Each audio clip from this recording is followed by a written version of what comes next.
मुफ्ती साहब अस्सलाम वालेकुम। वालेकुम अस्सलाम रहमतुल्लाहि व बरकातुहू। मुफ्ती साहब, मौलाना अब्दुल अजीज साहब, अब्दुल रशीद गाजी साहब, आपकी इन दोनों शख्सियात से मुलाकातें रहीं, बयान कीजिएगा किस तरह की शख्सियात, क्या आप इनके मौक़िफ़ को कुछ समझ पाए जो बात कहना चाहते हैं?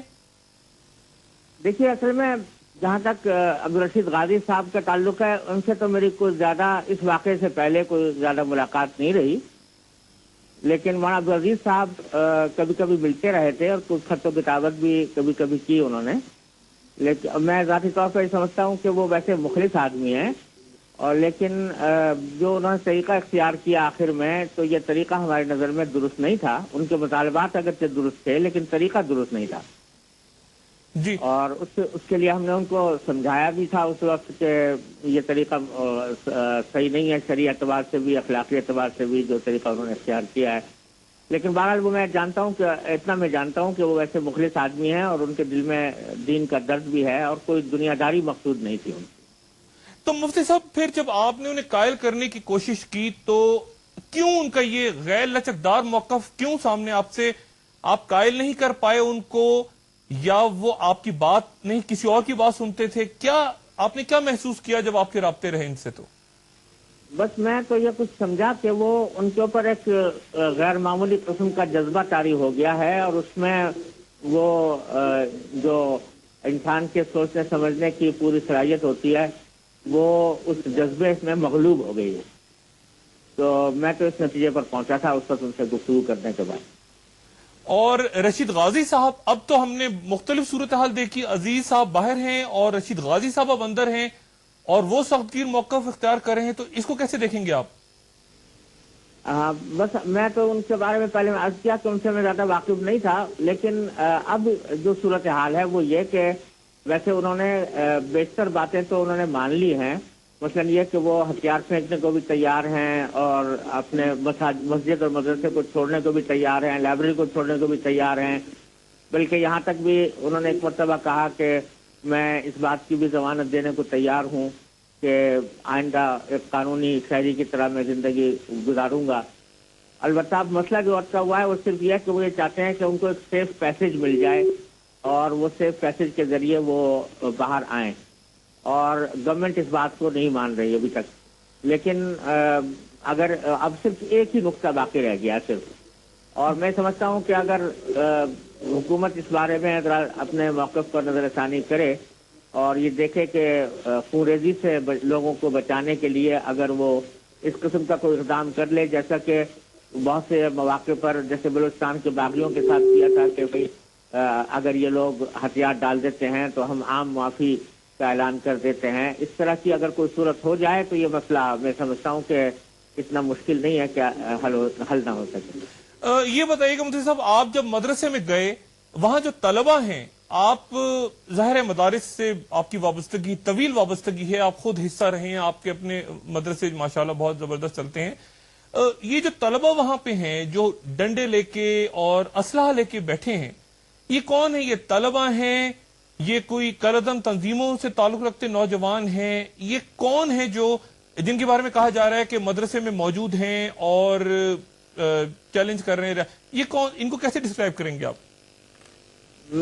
मैं जहाँ तक जानता हूँ, एक तो मदरसे के कुछ तलबा हैं जो अब्दुल अजीज साहब और उनके ज़ेर तरबियत रहे हैं और उन्हीं ने उनकी ज़हनसाजी भी की है। कुछ तो तलबा हैं और कुछ हो सकता है, मुझे मालूम नहीं कि बाहर के लोग हैं या नहीं, कोई अकलरम तंजीमों के लोग हैं या नहीं, मुझे इसके बारे में कोई वसूख से कोई बात मुझे मालूम नहीं है। लेकिन इतनी ज़रूर बात मालूम है कि उनके मदरसे के तलबा हैं ज़्यादा। अच्छा, ये बयान कीजिएगा मुफ्ती साहब के आपको क्या लगता क्या है? अब आपने इनका जहन देखा रशीद गाजी साहब का, रशीद गाजी साहब ने गालिबन मदरसों से तालीम हासिल नहीं की, अगर मैं दुरुस्त कह रहा हूं तो। हाँ, सही बात।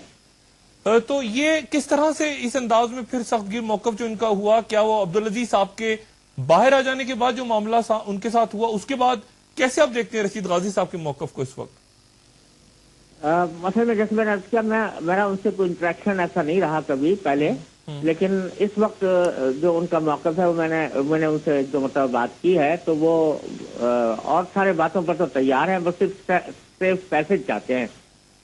कि सेफ एग्जिट उनको मिल जाए तो फिर वो और सारी बातें मानने को तैयार ये जो उलमा दरमियान में हैं इस वक्त भी कहीं मुसालिहत की कोशिश हो रही है, मुफाहमत की कोशिश हो रही है किसी जगह पे इस वक्त? क्या कुछ उलमा कुछ उलमा अभी तक कोशिश में हैं और आज वज़ीर आज़म से भी मिलने का प्रोग्राम था। मुझे नहीं मालूम उसके बाद क्या हुआ, मुलाकात हुई या नहीं हुई और उसके नतीजे में क्या बात तय पाई। आप किसी मुफाहमत मुज़ाकरात का हिस्सा हैं मुफ्ती साहब इस वक्त? नहीं, मैं इस वक्त नहीं हूँ। अलबत्ता मैं पहले राब्ते में रहा हूँ हुकूमत के हजरात से भी और अब्दुल गाजी साहब से भी टेलीफोन पर मेरा राब्ता रहा है, लेकिन आज मैं किसी मुज़ाकरात के किसी अमल में शामिल नहीं था। आप अपने आप को खुद अलग कर रहे हैं इससे? मैं अभी सफर के लिए पाबरिकाब हूँ, मलेशिया जा रहा हूँ, तो इस वास्ते आज मैं किसी अमल में शरीक नहीं हो पाया। अच्छा मुफ्ती साहब, ये बात भी हमने सुनी कि आप इनके उस्ताद रहे हैं, गालिबन पढ़ाया आपने इनमें से किसी को? आपका नहीं, मैं उनका किसी कोई उस्ताद नहीं रहा, वो मुझसे बाकायदा नहीं पढ़े कोई भी। अब्दुल अजीज साहब मुझे एक मुख्तलिफ जगहों पर अपना उस्ताद या शेख जाहिर करते रहे हैं, मगर उसका मतलब सिर्फ ये था कि उन्होंने बाकायदा नहीं पढ़ा, बल्कि मुख्तलिफ मामलात में कभी कभी मुझसे खत्तो किताबत की है और कभी मैं इस्लामाबाद जाता था तो वो आकर मिलते थे, बस इतनी बात है। मुझे साहब, क्या लगता है आपको, खुरेजी की तरफ जा रहा है मामला या आपको लगता है कि पुरसकून अंदाज में कोई रास्ता निकलेगा इसका? देखिए, मैं तो हमेशा पुरुम्मीद रहता हूँ और कोई मायूसी की वजह नहीं समझता अगर फरीकैन इस बात को समझे कि खूनरेजी जो है वो किसी के भी मफाद में नहीं है और मुल्क के लिए सख्त खतरनाक है, तो कोई वजह नहीं है कि कोई ऐसी राह न निकल आए, खास तौर से इस मरहले पर जबकि जो बेशतर जो बुनियादी मसाइल थे जिनकी वजह से सारा कुछ तनाज़ा खड़ा हुआ था वो हल हो चुके हैं और उनके बारे में अब्दुल रशीद गाजी तैयार हैं कि वो उन सब चीज़ों को छोड़ देंगे। तो अब सिर्फ मामला यह है कि इसका आखिरी सीन क्या हो और किस तरह वो बाहर आए, इस मसले पर सिर्फ एक बात अटकी हुई है। ये मैं समझता हूँ इतना बड़ा मसला नहीं है कि जो नाकाबिले हल हो। मुफ्ती साहब, आपका बहुत शुक्रिया और इंशाल्लाह आपसे बात होगी। औरतों की, तालिबात की, इंसानों की और कुछ शहरियों की और कुछ तो खून से बचाने का मसला है। वो ये कहते हैं कि मैंने सारी बातें मान ली आपकी कि जामे हफ्ता भी छोड़ देंगे हम और विफाकुल मदारिस की तहवील में दे देता हूँ, जामे हफ्ता को भी सही विफाकुल मदारिस की तहवील में दे देता हूँ, इमामत खिताबत जो लाल मस्जिद की है उससे भी मैं दस्तबरदार हो जाता हूँ और मैं अपने गाँव में जाकर आबाद हो जाऊंगा अपनी वालदा और अपने घर वालों को लेकर और हम कभी फिर इस्लामाबाद वापिस भी नहीं आएंगे। लेकिन मैं गिरफ्तारी नहीं दूंगा, गिरफ्तारी करने की बजाय मैं अपनी जान देने के लिए तैयार हूँ। हमने भी उनको बार बार समझाया कि आप गिरफ्तारी भी दे दे जहाँ इतनी बात मान रहे हैं, लेकिन वो इस पर आमादा नहीं होते। तो अभी थोड़ी देर पहले भी उनसे मेरा टेलीफोन पर राब्ता हुआ था अब्दुल रशीद गाजी साहब से, तो वो भी यही कहते हैं कि हम गिरफ्तारी देने के लिए तो तैयार नहीं है।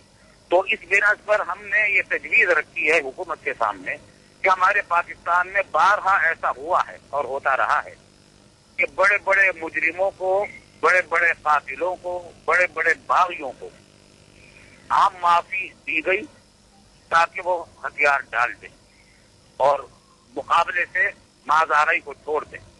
इसी तरीके से अब जो लोगों की जानों को बचाने के लिए और मुल्क जिस खाना जंगी की तरफ जा रहा है, आजाद कबाइल के जो हालात हैं और मुख्तलिफ शहरों में जो वाकयात पेश आ रहे हैं, ये खाना जंगी का इशारा दे रहे हैं।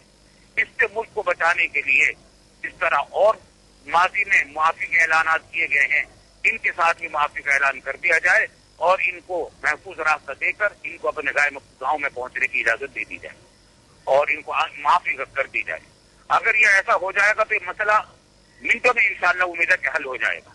और अभी मैंने उनसे बात की थी, अब्दुल रशीद गाजी साहब को उनका टेलीफोन आया था मेरे पास, तो वो कह रहे थे कि अगर ऐसा हो जाता है तो बिल्कुल ठीक है। बहुत बहुत शुक्रिया मुफ्ती रफी उस्मानी साहब आपका। और अब जियो स्पोर्ट्स।